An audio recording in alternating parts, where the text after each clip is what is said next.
What's up guys, my name is Ace, and welcome back to The Breakdown, the series where I analyze gameplay to help you improve. In today's episode, we're going to be analyzing a Team Deathmatch gameplay on Instinct from SkyRed64. Let's get into it.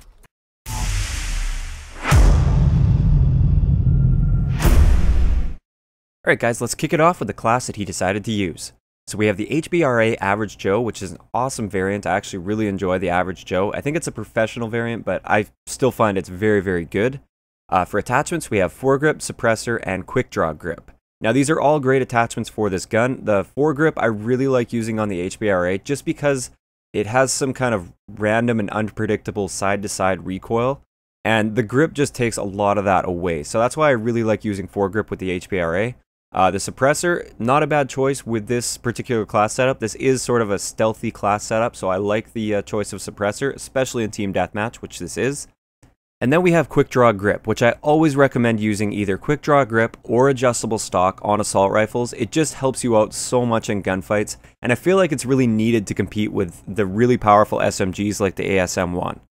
Now for perks, we have low profile, which is an awesome perk choice just because it counters so many things in this game, like all the threat detection stuff and the really powerful UAVs and all of those things. So yeah, low profile is definitely a good choice, especially in Team Deathmatch. For perk 2, we have Blind Eye, which I consider to be the best perk in this tier. I use this on almost every one of my classes because score streaks can be pretty powerful in this game, especially in Domination, but even in Team Deathmatch, they're not too difficult to earn, so Blind Eye is definitely a good choice. And then for perk 3, we have Scavenger and Blast Suppressor. And this isn't a terrible choice. I always find Blast Suppressor is pretty much a must in most core game modes, or almost every core game mode. But for this particular map, for this particular class, where you have the quick draw grip, and the foregrip on your HBRA, it seems like you want to be challenging gunfights at kind of mid to longer ranges. This is where toughness is really needed, in my opinion.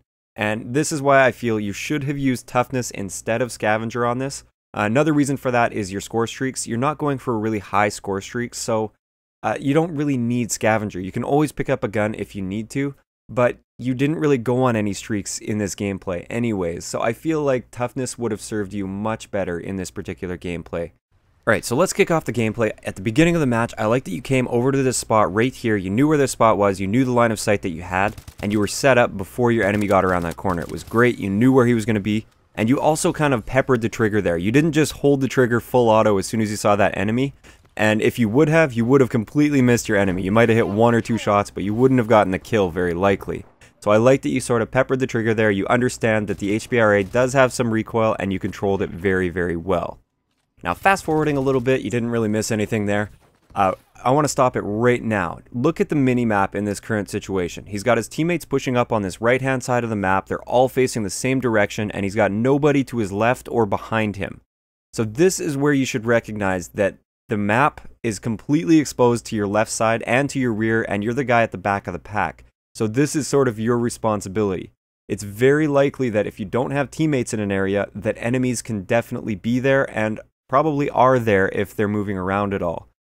So I like that you recognized this situation, you turned, and you kind of set yourself up. You were ready for a gunfight, but you didn't set yourself up very well. You didn't use any cover, you just crouched there, and you didn't use any movement to your advantage either. So you did end up getting taken out, but I really like the overall awareness that you had in that situation. That's what really counts, is that you recognized the situation and you reacted to it.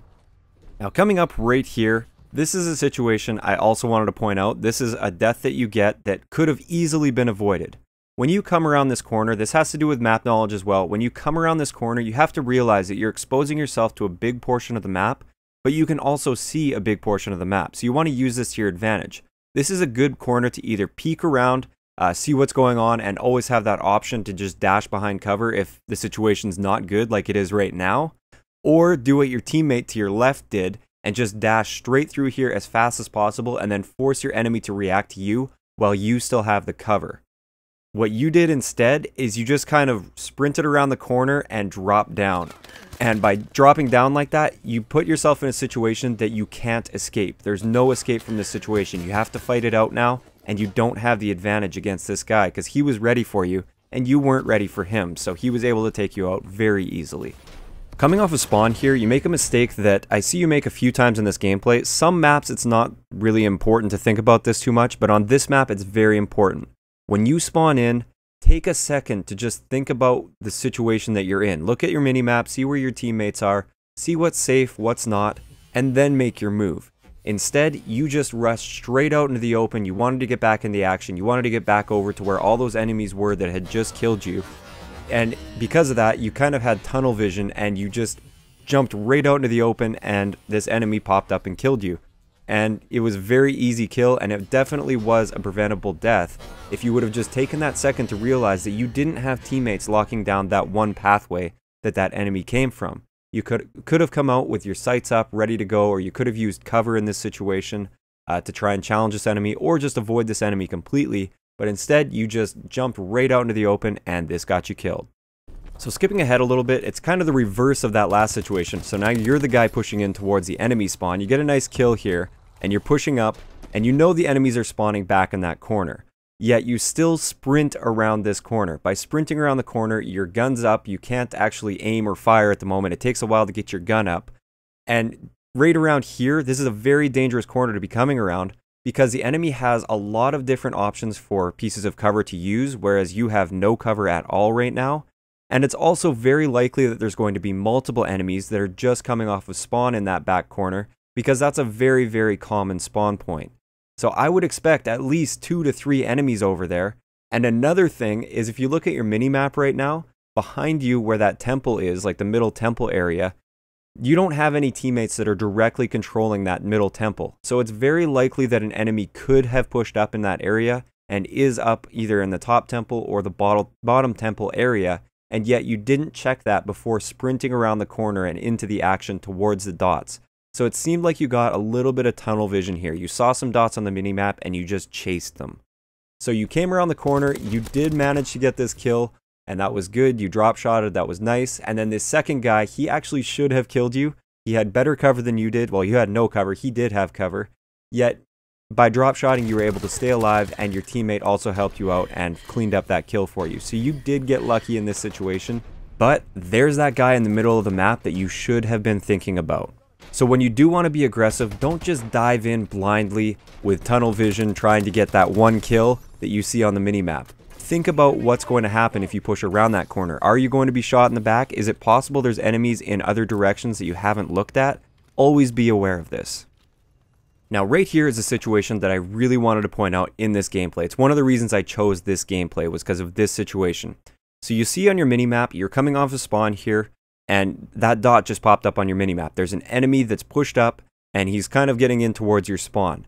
Now you do want to kill this enemy, but also think about the open areas. Looking at your minimap, your teammates are all way over in that corner, and you have a bunch of open areas to your left. So at any point in time, I'd be expecting enemies to be coming either the temple area, top temple, bottom temple, just to the left of the temple as you're looking at it. You can't see it right now, it's just off the screen. And then even further to the left of that, there's another area where I'd be expecting enemies to be. These are the common spawn trap locations. This is where people will sit. This is where people like me will sit, and they'll lock you into this spawn. You really have to be aware of those when you spawn in the caves, and yet you turn your back to these really popular areas in order to get this kill. Now you do somehow get very lucky here. It's because you did boost around this corner so quickly. You did get the kill, you did get lucky. You should have been killed in this situation, and even though you did survive, you put yourself in a bad situation. You set yourself up really poorly. You were only thinking about the one kill. You weren't thinking about what happens after that kill. And this is something you really have to think about. You could have easily been shot in the back, and we want to try and minimize the situations where you're shot in the back. So instead of challenging this enemy like this, you could have been a little bit more patient, maybe tried to challenge him from a different angle, or you could have just kind of ignored him completely and pushed past him towards where the other enemies are likely to be, which is those common areas that I mentioned earlier. So this is a situation where you just got tunnel vision once again.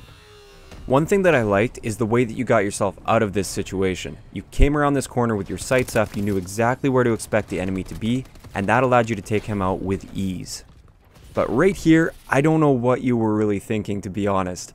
Look at your minimap. This is exactly where you should be expecting enemies to be right now based on your minimap. There's no teammates over there.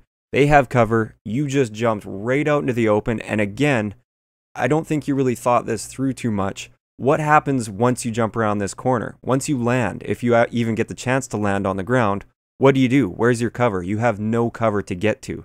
So this is a situation, again, where you just got way too aggressive, and I feel like you could have handled it a whole lot better. You should have peeked this area first, seen if there were any enemies, and then dealt with the situation in that way, or tried to use cover to challenge these enemies. But instead, you just jumped straight out into the open, and it was basically, hey, look at me, I'm out in the open, and there's nothing I can do now because I have no cover to go to, so just kill me. And it's just something that you could have easily avoided. And one more time, we have a very familiar situation. You come around this corner, and again, you expose your back to the really common areas where you should expect enemies to be. Now, again, somehow you got lucky. You're the luckiest guy I know, but he didn't kill you there. You survived that situation, so good for you, but that could have been avoided completely, and he should have actually killed you. Your teammate saved your life there. So this video is getting pretty long, so I'm going to have to wrap it up for today's episode of Maps Exposed. There were some kills and things that I didn't quite point out that were really good things that I wanted to point out, but there's a bunch of stuff that I've already pointed out that I really wanted to cover in this video. So it's not all negative. A lot of the things that I really like that you do is it seems that you know where to expect enemies to be. You're very good at finding enemies. Your overall awareness of where your teammates are and where your enemies are is great. Sometimes though, you just get that tunnel vision, you see an enemy, you see something pop up on the minimap, and you just chase it. I would recommend just thinking about it a little bit more, thinking about the situation before diving straight in, and I think you can go on longer streaks by doing that. Also, one little thing just to think about is when you spawn in, especially on a map like Instinct, just take that half a second or 1 second to look at your minimap and think about the situation before jumping out into the open. Sometimes it's a completely safe thing to just jump straight out into the open and get right back in the fight as fast as possible. Sometimes it's not a smart idea, so just take that half a second to think about that. So in the end, he did end up going positive. He ended up going 15-12 in this game. So that's going to wrap it up for today's episode of The Breakdown. If you have a gameplay that you'd like me to analyze, then feel free to send it to the email address that I will leave in the description below. Keep in mind, I'm looking for at least 720p in quality, and I'm usually looking for average to below average gameplay, not super exceptional gameplay to analyze. If you enjoyed the video, a like rating is always appreciated, and don't forget to subscribe for more if you haven't already. I'll talk to you guys next time.